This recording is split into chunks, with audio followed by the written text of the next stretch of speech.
Hi everyone, John here from Bite Size Cruises. Welcome back to our channel. If it's your first time here, we're a small travel agency that specializes in cruise travel. So today we're going to be doing a fun little video where it's a new segment. We're going to be talking about cruise books and books that you can read over a cruise. We're going to call this segment Bite Size Cruise Book Club until we think of something different. I would like to challenge people to figure out how many iterations of bite-sized something book clubs are out there. There's a lot. We've read a lot of books, and we've stopped reading a lot of books. So this one, while we do this, we're going to be doing them before we go on cruises. We're also going to give you a little bit of a heads up that new books are coming if you want to go on your cruise and read this book with us, or just read along at home. So over the course of the last cruise that we went on, which was the Oasis of the Seas, we got home last week. We read 2 books, 2 in a series. There's going to be 3 books in the series. The first book is called The Inheritance Games by Jenny Lynn Barnes. So we read that book, and then we read the second one, which is The Hawthorne Legacy. So today we're going to talk a little bit about The Inheritance Game. The whole purpose of this book club is to find trashy like beach novels or little rom-coms or YA books, things that are really easy and quick to read while you're on a cruise. Nothing serious or crazy like that. So we're going to go around and ask everybody, what did everyone think of the Inheritance Games? Well, first of all, as far as names, I think we're missing the obvious, which is cruising through books, because we read and go through them. That's a good one. Side note, for these books, so I think out of the 3 of us, I probably read the most YA novels. I down them pretty easily. They're my guilty pleasures. And I like this one a lot. There were some twists and turns. I mean, we'll get into the details of what or not, but I would say overall, I enjoyed the book. It was, super easy to read, couldn't put it down kind of thing. How about you? Alicia's grooming. My hair is distracting. This is why I can't be on camera. We're on video. I'm like a parakeet. You just need to throw a little cover over it. I really enjoyed them. They were a very quick read. As far as YA novels go, I feel like though they hit on a lot of the themes better than many YA novels do. They managed to keep it fun, keep it moving, and not make you want to strangle everyone all of the time. I really appreciate that there wasn't a ton of the miscommunication trope, because I hate that trope. I hate that trope too. I would say I have 2 really big positives and one thing that really annoyed me about this book as far as strong emotions, but overall I would just say I enjoyed it. It wasn't the best book I ever read, and I didn't hate it. It was just, that's how I felt. Yeah, as far as cruises go, I think it was the thing I'm looking for on a cruise is something light and easy to read. And the writing was good. And obviously we've read some books where the writing was not good. But the writing was really good in this, and it was very easy to read. We kind of all blew through it in a few days. So yeah, I mean, I liked it. I thought it was good. Obviously, it's not none of these books are going to be perfect, right? None of these are winning any writing awards. But I thought it was a fun book. What are your positives and negatives? So the one thing is that this book had a lot of have people with different sexualities or, different races and things like that, but they talked about it in a really organic way. We've obviously read some books. What was that one that we hated so much? Once and Future. Yeah, that book where it was just kind of they just needed to be the most woke book ever, and they were just adding things in and, checking whatever it was off of a checklist. And it didn't add anything to the story, but it also didn't just feel like it was, trying to represent everybody. It felt like it was trying to hit all of these certain things. As to where this book, it just showed how real life is, that just the people you interact with are going to be different races, are going to be different sexualities. And it just did it in a very organic, easy way, I thought. So I thought that was a huge positive. And then kind of touching on what AJ said about the tropes, I felt like as far as this book went, it didn't really fall into a bunch of the same tropes that you see over and over again. There was a little bit of the enemies to lovers, but not quite, and things like that. But you didn't just get that whole oh my God, just talk to each other or something like that. And I thought that was really refreshing as far as YA novels go. And then my one kind of negative with it was it just got to the point that there were too many twists and turns, if that makes sense, where it no longer felt plausible. And I don't know if we're giving away spoilers here or not, but the one point that really drove me nuts was after a medical emergency, there's a kidnapping within like 12 hours. And you're just like, come on, guys. Like, come on. This is not happening. Also, you were paying your bodyguard way too much money for these things to be going on. Like, what is happening? I really felt like that instance where it was like, we had the medical emergency.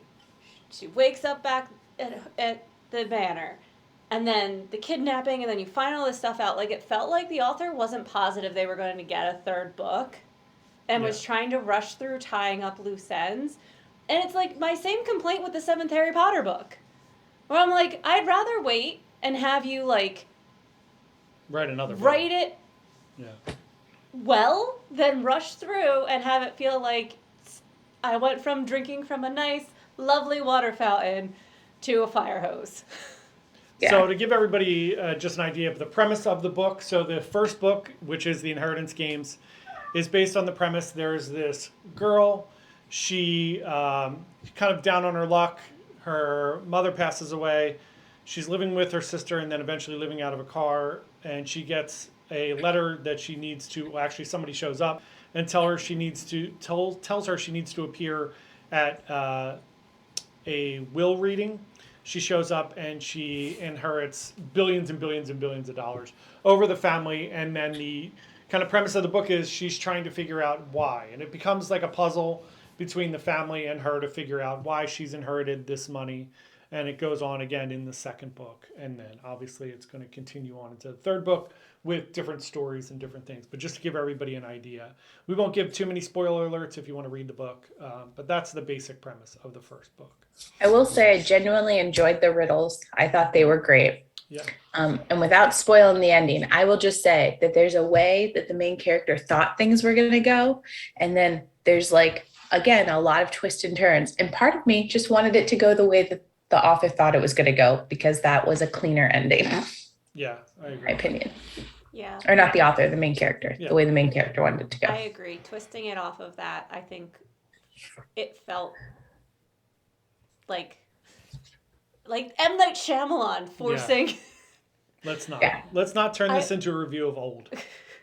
I also was a little annoyed with the stereotypical love triangle, because I didn't feel like one leg of the triangle was given enough of a reason to be there. Yeah, it's true. Well, at least there wasn't a character named Was there Mid-Sized City. really a love triangle? I mean, I it don't was know like- that I would say that. It was. I felt like it was a love, whatever. I felt like there was a love line and Yeah. she was moving between like, All of them. for me, for like a love triangle, like, I don't know. I just don't think that like actively within the two, one was trying to not be a part of it. So it was just like it was like a girl who had attraction to multiple people, but more like, I don't know, for a love triangle, it's normally like two people are both trying to fall in love with one person, or there's other ties. I mean, but that's kind of my thing, is like it was this ambiguous, like it was a subplot that I felt like muddied things as opposed to clarified things. I think. And I think that, oh, sorry, go ahead. Yeah, I think the only thing that I thought of that was, I think it's a typical like young girl or young guy where she's thrust into this position and they're all super attractive and rich, and like you would definitely fall for. I would have fallen. It made me think about like when you're in college and you hang out with the same group of friends and everybody has crushes on the same people and Yeah. things like that. But for me, that part of it was less about her and more about the subplot of Emily, which you guys will learn, because that was just supposed to be shadowing Emily.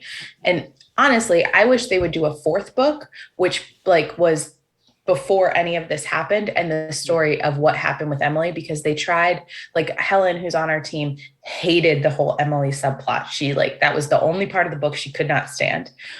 And for me, I found that part fascinating, but I agreed they diverted too much attention to it for something that didn't end up coming back to matter. Like if Emily had mattered in the end or something like that, it would have made more sense. But they had this it's like the author had this whole idea for another story that came before it. And so she's trying to give us the history. Yeah. But as AJ said, it ended up muddying things a little bit. Now, again, we have to remember this is a YA novel and it's like 2. So we got to give it some graces. So she did well with what she had. But I do agree that could have been like it could have been handled more if there had been more of the book devoted just to like almost because you said Harry Potter, I'll use that example. You know how like there's a whole chapter in it's the seventh or sixth or seventh book, I forget which one. I guess it's seventh, when you find out like Snape's love for Lily. And it just like that whole chapter just dives into that. I feel like we needed that about like what happened with Emily rather than learning pieces here and there, just like a whole backstory. Yeah. I agree. Yeah, so that's the basics of the book. We don't want to get too deep into these. Obviously, in the future, what we're going to do is we're going to announce the books ahead of time. And then if you would like to read along with us on your cruise or any time that you want, even if you're at home. Can I pose a challenge? Yeah. If you go on Oasis of the Seas and you go to the library, you will find the second book that we left there. And if you do that and take a picture and send it to us, we'll mail you a shirt or something or Yeah, do we'll something send you cool. some. Well, that's the other thing I was going to announce that we're going to do. So we're going to read these books on cruises. We will announce what books we're reading. We will also be leaving the books on the ship. Whatever ship we're on, we will leave the books there for you. However many copies we have, if we're doing digital, obviously we're not going to leave our Kindle there. Maybe we will. Maybe we'll leave a Kindle on the ship. One day. One day we'll hide a Kindle on the ship for you. I mean, I got my Kindle just because John put it on my desk one day. Yeah, maybe we'll give somebody a Kindle. But for now, we will leave at least one paper copy of each of these books on a cruise ship, and we'll tell you what ship it's on. Then you can go get it if you get the book and you tag us. Take a picture on social media and tag us. Yeah, at Bite Size Cruises, and we will send you a free shirt or we'll send you something cool. So that's it. We will be announcing the next book in a few weeks, obviously. So let us know if you have any book requests. Please leave them in the comments below. Please like and subscribe to our channel. We really appreciate it if you do that. And again, we will see you guys soon. Thank you so much for checking out our channel. We'll talk to everybody soon. Thanks.